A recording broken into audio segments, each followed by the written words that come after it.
शिवसेना सेना पक्ष आणि या चिन्हावरील सुनावणीबाबत शिंदेंचा दिल्ली दौरा, सूत्रांची माहिती।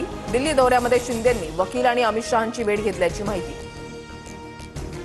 गुरुपौर्णिमेच्या निमित्तानं शिंदेंनी त्यांचे गुरु शहांची भेट घेतली। शिंदेंच्या दिल्ली दौऱ्यावरून राऊतांचा निशाणा, शहांचे चरण धुवून शिंदेंनी आशीर्वाद घेतल्याचाही टोला।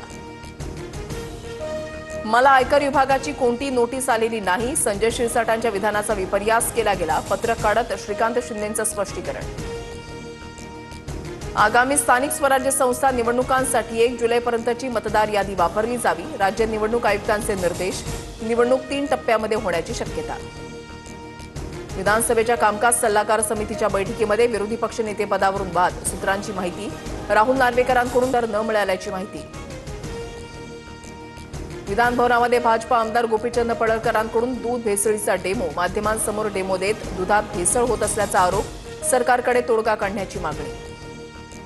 आकाशवाणी आमदार निवासामधील कॅन्टीनमध्ये 79 नियमांचं उल्लंघन, अन्न आणि औषध प्रशासनाच्या तपासणीमध्ये धक्कादायक बाब उघड, जेवण बनवण्यासाठी खराब भाज्या वापरल्याचंही निरीक्षण।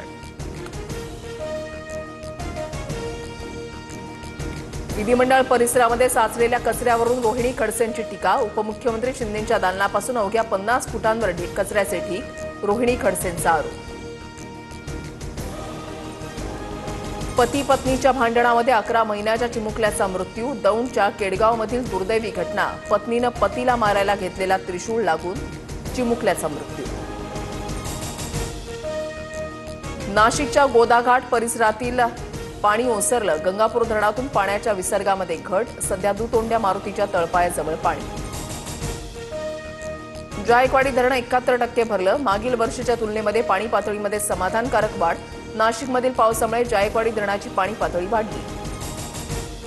चित्रपटांच्या ऑनलाईन बुकिंगसाठी प्रेक्षकांकडून सेवा कर आकारण्यास प्रतिबंध करणारा निर्णय रद्द, चित्रपटांचं ऑनलाईन तिकीट महागण्याची शक्यता।